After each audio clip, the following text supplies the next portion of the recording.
पीक विमा भरा आता मोबाईलवरून, तेही घर बसल्या.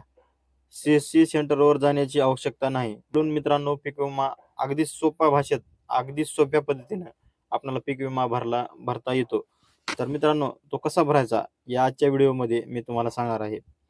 मित्रांनो, माझ्या चॅनलवर नवीन असाल तर या चॅनलला सबस्क्राईब करा.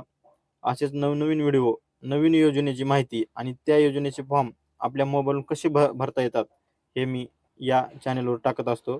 तरी माझ्या चॅनलला सबस्क्राईब करा. चला तर मित्रांनो, व्हिडिओ सुरू करूया. मित्रांनो, सर्वप्रथम गुगल क्रोमवर या. गुगल क्रोमवर आल्यानंतर PMFBY हे सर्च करा. हे सर्च केल्यानंतर जे सुरुवातीला वेबसाईट येईल त्या वेबसाईटला क्लिक करा. या वेबसाईटवर क्लिक केल्यानंतर मित्रांनो, आपल्याला भरपूर सारे ऑप्शन दिसणार आहेत. या ऑप्शनमध्ये आपल्याला हे फॉर्मर